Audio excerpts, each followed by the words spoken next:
Welcome to Relationship Bites with Wendy Ologe podcast. Relationship Bite is a platform for everything relationship. Mother-child relationship, father-daughter, siblings, sister-in-laws, parents-in-laws, everything you need to know about relationship. It is said that one of the most important needs of human is belonging. It simply means that relationship is as important as being human. I will be taking you on a journey of everything relationship.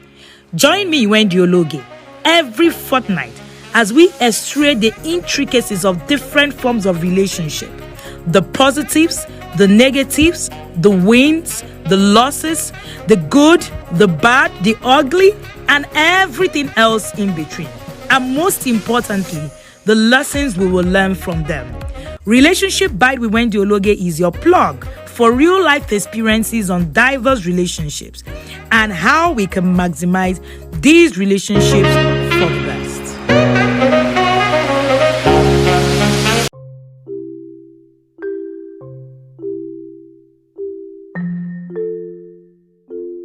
So you are welcome to Relationship Bites with Wendy Ologe. And yes, after a long break, we're back to Relationship Bites, and today the topic is making your marriage work. Making your marriage work. Let's talk about this topic a bit. Is it really, is it? Do you think that your marriage needs to work? We are in a place where you just try and try and try. The marriage is not working. You just say to yourself, you know what? I am done. I am going to just follow my children. I am here for my children gang. But today, we're going to be having someone very interesting in the house today. This is a Valentine special. And we're going to be having we're going to be having interesting conversation. You know that the Relationship Bite is just a short, quick bite on different kind of relationships. And we have, guess who? Guess who our guest is? The governor. The governor is right here. The governor is the founder of the Marital Academy and had several experiences, right? When it comes to managing couples, when it comes to counseling couples, when it comes to doing marriage conversations. I'm not an expert. I'm a parenting coach. So I bring experts to talk about their own topic. So our guest is Kunle Ologe, who I call the governor. The governor is my husband, but Kunle Ologe is the founder of the Marital Academy. But the governor is my husband. So you're welcome here, sir. Thank you for coming. Thank you very much for having me here. It's a pleasure being here, and my beautiful wife on the host button. Alrighty, so I love this podcast a lot, and I think that the first time we hosted this podcast, you're also the one that came. Oh yes, I'm always the beginning. All right, so let's go straight into the conversation of this day. Let's go straight into the conversation of this day.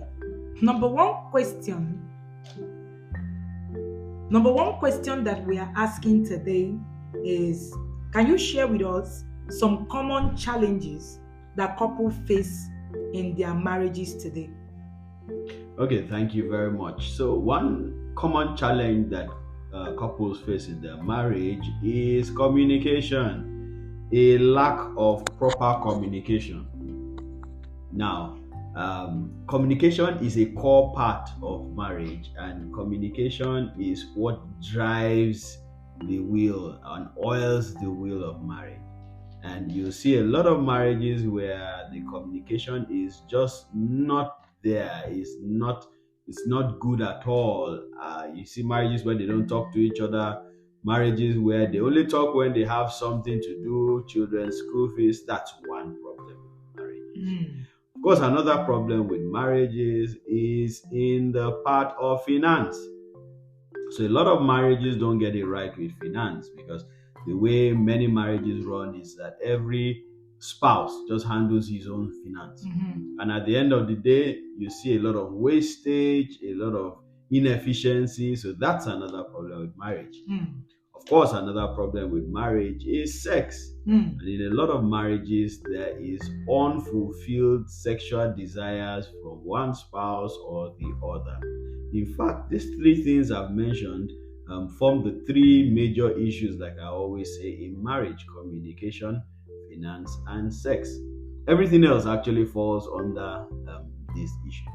And we can go further to now start talking about domestic violence. We can start talking about emotional abuse. Mm. We can start talking about interference from family members and friends. Mm. And so there's a host of challenges and problems that we have in marriage. But like I said, the umbrella challenges, communication, finance, and sex, are the ones that are really the core. Amazing, amazing. So I was trying to listen, and I was listening to the governor talk about communication, finance, and sex, and I know that he has a new book that is coming up, the Three Rivers of Marriage. And when I said, why did you name that book Three Rivers? Rivers, Bao, Three Rivers. So I guess that's the Three Rivers, sir. Am I correct? You are right on the button. Yes, you are correct. So that book is a book that is been written. I started writing that book in the year 2020. Yeah. And I've been building on it, and it's coming out at the end of this month of February. And the Three Rivers truly are those three major issues of marriage. So we have a chapter that covers each of those issues among the other things that are in the book. So yes, you are very right. That is what the book is about. You know that my audience like to hear stories about coach, husband, and all of that. So I'm going to ask you a personal question. Assume that I'm not your wife. Mm-hmm. So what are some of the key ingredients that have led to your successful and fulfilling marriage? All right. So the first, of course, on the list is that we have put our marriage how it should be from the beginning, and that is we have put God in the center of it. Now, God is the one who orchestrated the first marriage, officiated it, created it, and so every time you don't have God rooted in your marriage, you are going to have issues with it. But from the beginning, we had God right at the center of our marriage, and that has been a big secret for us. Another one is that from the beginning, before we even got married, we had a plan. And so we wrote our marriage plan even before we got married. And so we're running the marriage with a plan. So there's a guide that guides us and has been guiding us for the last 15 years. Those are two major things that have really helped our marriage to progress. All righty. Thank you so much for that. Like I said, you're going to be answering many questions where you assume that this is not your wife at the other side of the conversation. Now, how can couples effectively communicate with each other, especially during times of conflict? Now, I know that conflict is one thing. Me, working with parents, I have come to the place that conflict is one thing that we were not taught. Because our parents also didn't know how to handle conflict. Most of what they did was to throw tantrums, like I say all the time, right? Something just happened and just throw a tantrum, get angry, slap you, and all of that. So we were never really taught how communication should work. What should couples do? Yes, they're in the middle of conflict. What do you think they should do first? What's that one thing? Okay, so I'm going to backtrack a little bit because it's important that I state this. What should have happened even before the conflict started? And what should have happened is that they should have had a conflict resolution plan. And that's where, of course, that's one of the things you plan for in the marriage plan that I said that we had. And my first book, Building Your Marriage Plan, talks about the marriage plan and how it should be. So inside that marriage plan, they should have had a conflict resolution plan so that before the conflicts come, there are already the do's and don'ts in the way they resolve it. But be that as it may, let's assume that they didn't have that, and now that they have conflicts, one of the first things they need to do is listen to each other. Now, listening is a big thing when it comes to marriage, because in fact, when it comes to communication anywhere, not just marriage, it's a big thing. And the more you don't listen attentively, the more you are not able to resolve conflicts. Mm. When you listen, you are able to hear what the other person is saying. Yeah. But what happens a lot in marriages is that even if the other person is quiet because he doesn't want to be said to be rude, but he's not really listening or she's not really listening, just waiting for the spouse to finish talking, and then already has a prepared answer to give the spouse. And once the spouse has finished talking, the other spouse just starts also talking without actually listening to what it is that the first spouse has said. Now, this is a big challenge, and if they are able to listen to each other, they'll be able to resolve conflicts much more. So that's one very core thing that they need to do when conflicts occur. Of course, there are a lot of conversations around conflict, and yes, if you want to learn more on how you're going to resolve your conflict, you might actually need. Is there a time where you need someone to come in? Oh yes. And then before I talk about that, also, you see, knowledge at every point in life. The knowledge you have is what will determine how far you will go in life. And of course, that was what prompted us to create what we call the conflict resolution toolkit. So it's a guide on how you can resolve conflicts when they occur. So those kind of things are the kind of things you need to have as a couple so that you have knowledge. But now, going back to what it is that you asked. Yes, when conflicts cannot be resolved by the spouses, then they should invite a third party. But this third party must be a professional. That's another mistake people make. So they invite people, third parties, maybe relatives, friends, who will be biased in one way or the other and who do not have professional knowledge in how to actually mediate mediate through a conflict. So if you want to invite anybody, you should invite a marriage counselor. So you go and see a marriage counselor who will help you people with the conflict. All right, so we were talking about these three problems in marriage. We just talked about maybe a bit of communication. Let's talk about a bit, just one question on finance. I know that this is not going to do justice, to it, but at least something that our audience can take away. But while you're listening to me, of course, you need to learn, more about that. But finances are always a source of tension in marriage. You agree? Oh yes. So what strategies do you recommend when it comes to managing money as for couple? So the first thing about finance in marriage is that it needs to be the spouses need to be open. They need to be completely open to each other about finance. What that means is that husband should know everything about the finances of his wife. Wife should know everything about the finances of her husband. I know that right now somebody's listening to you somewhere and saying, if my wife knows everything about my finances, she's going to finish my money with her hair demand. Or one wife is there saying, no, my husband will just become irresponsible with this money. I am not going to show him. You know that these are the realities. Yes, these are realities, and these are things that were planted in us by people who were older, who told us stories of their own experiences, and then we now formed our own decisions based on those experiences. But that's not the way God ordained it to be. You should be completely open to each other. You see, I always say that the greatest asset, the greatest physical asset that a man or a woman possesses is the body, your body. So if you are going to be open to your spouse, you are open with your body to your spouse. I mean, you are completely open every night. Then why are you hiding your money? What exactly are you hiding? Exactly. What exactly are you hiding? So you've already shown the main bigger thing. Than your body. Exactly. So that's the principle that's the principle that one should look at. So the first thing is openness. The second thing is working in unison. So you need to work together if you want to build what I call a family finance empire. So you want your wealth to build in such a way that your children and their children and children's children will continue to enjoy from that kind of wealth. Then, of course, you will need to work together. Interesting. Who else is having an interesting conversation? I would have loved us to keep talking about finances and keep talking about but let's move on, since this is just a conversation podcast where we want people to just pick up the important things. Now, that life is tough. Everything is just happening. There's too much fastness. There's too much work. How do you actually prioritize quality time? What has worked for you and your spouse? I'm not here. Okay, so quality time is one very important thing in marriage, and every couple should have a lot of quality time. It affects everything in marriage. It affects communication, it affects finance, it affects sex. The more quality time you have, the better it is in all these things. So one thing you want to do is that just like every other thing you do in life, schedule it. Yeah, schedule it. At work, you don't miss out on your duties and your responsibilities because they're it's scheduled.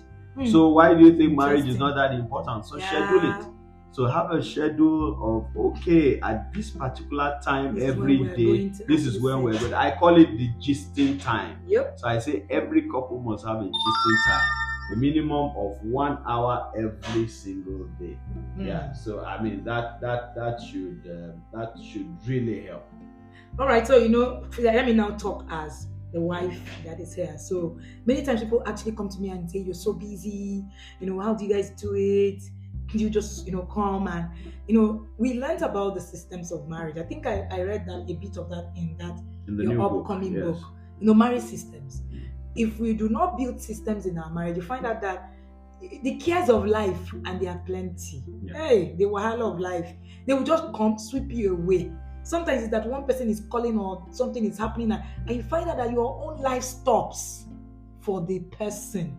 I know many times, Gov, we're constantly stopping our lives for people without even realizing that we're doing that. Yes, that's true. So, of course, our marriages end up suffering because we're not really very intentional about some of these things. Okay, now I heard you share about romance in marriage in one of your videos on YouTube. All right, you can follow The Marriage Seal by Wendy Ologe on YouTube to find everything that they do, in The Marriage Seal. I remember that you were talking about romance, and in that video you were trying to say that many marriages lack romance.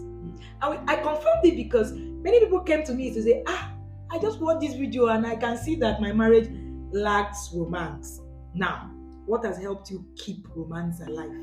Maintain intimacy in your marriage even after 15 years of being together. Our marriage is going to be 15 years in a few weeks. Yup. And yes, so what is that thing that you've been able to do? The first thing on the list is quality time. Quality time. When you create quality time, you begin to have that sense of togetherness with your spouse. And that is one thing that starts romance. Romance without either of the spouses is not romance. It's not romance. Two people have to be there. So when the two people are available to each other, then you can even start talking about romance. And then, of course, you need to be active in your marriage. There are things that in your marriage that you just take for granted and you don't do. Little things like communicating your love to each other, constantly sending each other messages. We chat so much with so many people, but we hardly chat with our spouses. So sending messages to your spouse during the day, buying gifts for each other. And talking about gifts, I have a book almost on everything. So I have this book, 100 gift ideas for him or her. Yeah, I mean, it gives you gift ideas that are not so expensive. So buy gifts without having reason, It's not her birthday, it's not his anniversary or anything. But these are little things that help to build that romance. And romance is actually a feeling of love, and excitement about somebody that you love. That's what romance is. So if you take away excitement, then there's nothing like romance anymore. So fun. Yeah. Having fun in marriage. And there's that book, 20 fun things to do with your spouse. In marriage. Right. So, yes. So there is a particular at the couples conclave, which I am part of, by the way. All right. The governor, shares having fun in marriage as a topic, and it's always saying to couples, you need to have fun. Please don't just exist. Live. I think that's one of my best classes, having fun in marriage. Now, what advice do you have for people who are struggling to keep and maintain romance and intimacy? What will you tell them? Okay, so I go back again to time. They need to first create time that they can't run away from that. So they need to first create time for each other. I was still counseling a couple the other day, and that was their problem. Everybody is so busy. and so nobody really has time for the other. So they need to create time for each other, and then they need to start using some of the. I mean, every couple truly should be in the couples conclave. We teach right? these things every day in the couples conclave. So you need to create things like date nights. Have date nights. You need to create your marriage dinner so that you can talk about your marriage in case there's anything happening. So that you're not just talking about every other thing but your marriage. Exactly. So all these things come together, work together to help you to build, that romance in marriage. So it's a conscious thing. But how about people who don't stay together? They are already, but they want romance, but distance is already a barrier. What do they do? So this is another thing that is happening in a lot of marriages today where the couples stay separately. I always say that marriage was not designed for husband and wife to live apart. So already if they're living apart, it is already a challenge. They should start looking for how to live together again. And there's a lot of, one person has gone to look for greener pastures, the other person stays behind. The truth of the matter is that these greener pastures you are talking about is not a matter of life and death. And if you must go and look for greener pastures, then move as a team. Let everybody go, the Jackpot syndrome. So let everybody go together. Okay, but if you are already planning on getting back together and you're looking for how to still keep the romance, then you could still do things. Thank God for social media. So communication, regular communication, asking of the welfare of the person, doing things together online. We have a lot of couples who are not together in the couples conclave right now, but are working to get together. So all the activities, every week we have one activity that we do in the couples conclave, and they do it, via phone, and they get to do things together. So basically that is how you can do that if you are living apart. Okay, so as we begin to actually, get close to winding down, even though I didn't want us to, get close to winding down, we'll have like 3 more questions to ask. But now, in your experience, what are some of the signs that a couple need marriage counseling? And when should they begin to seek counseling? Okay, so immediately you find out that you are no longer able to resolve matters, which means a matter comes up, you try to discuss it, but it always ends in a deadlock, or somebody walking out, or somebody shouting on the other one. That already is a sign that you actually need marriage counseling. When you are falling out of love and you just find out that you no longer care for your spouse, you just feel, even if it's for no reason, but you just don't feel that you love the person, that is another very big sign you need to quickly come for marriage counseling.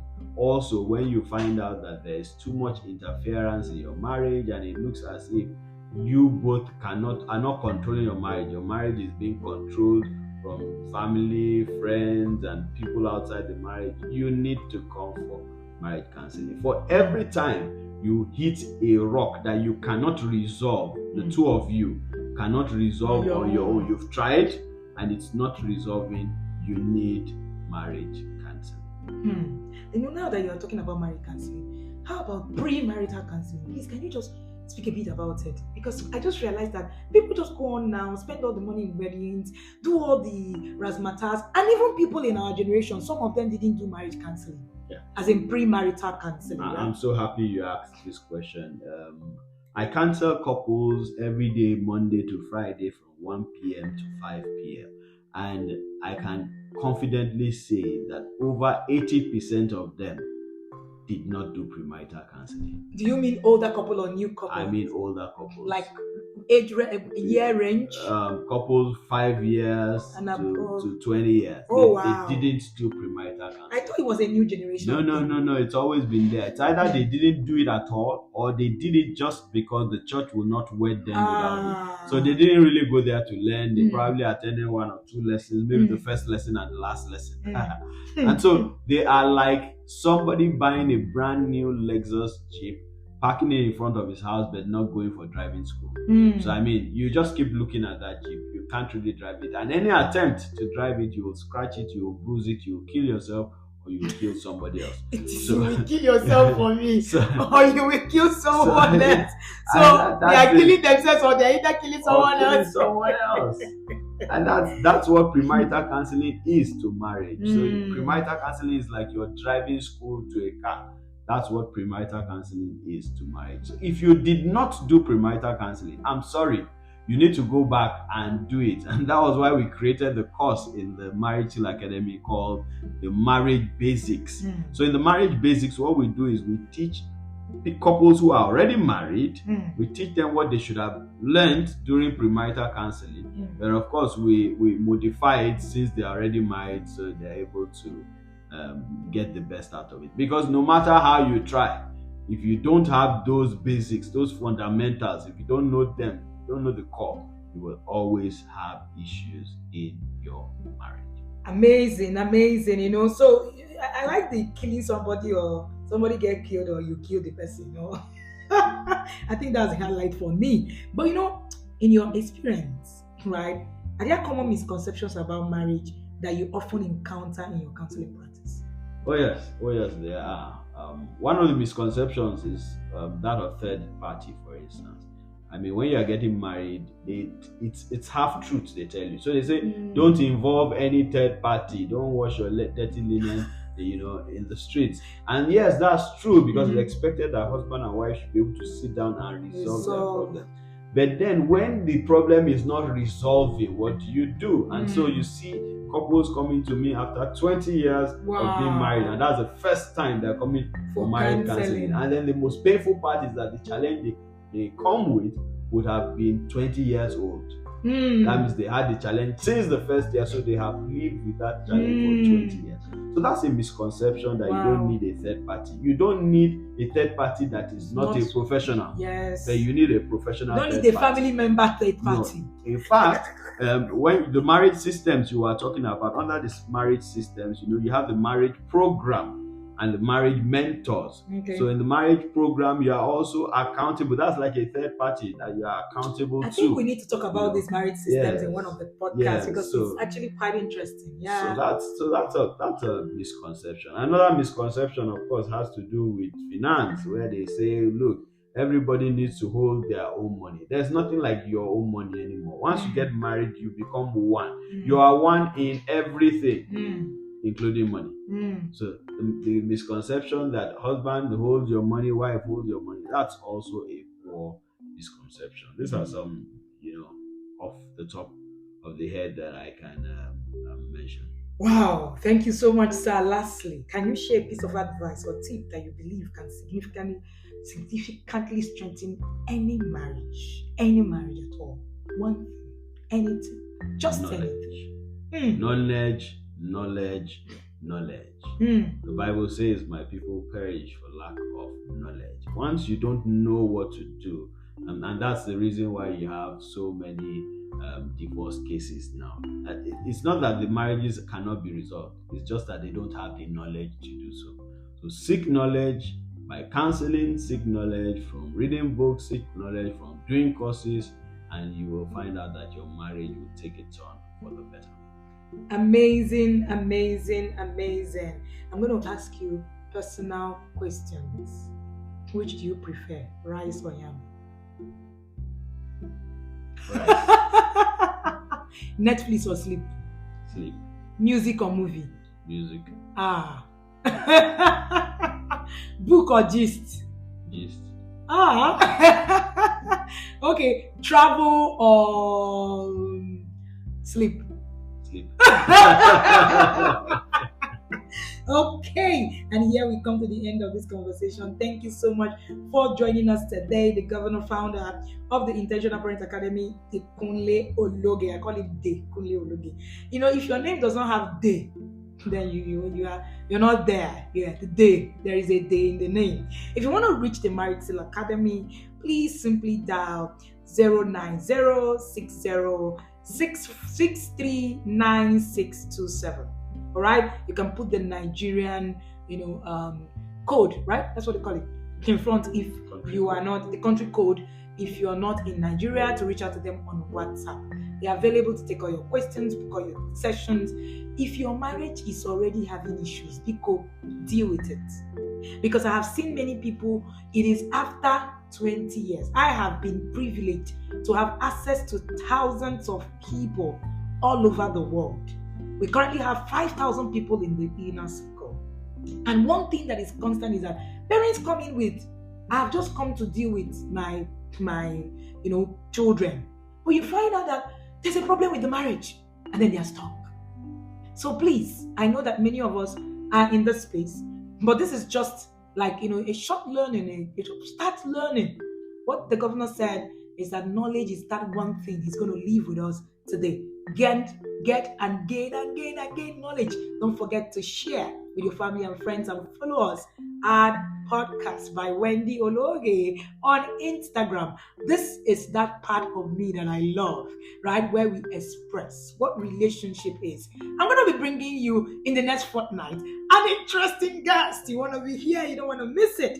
Thank you so much for joining me today, and see you again in the fortnight. Don't forget, the Intentional Parent Academy is an academy for parents. That is who I am, a parent coach. But Relationship Vibe is us talking about relationship in all fronts. See you in the fortnight, and have an amazing day.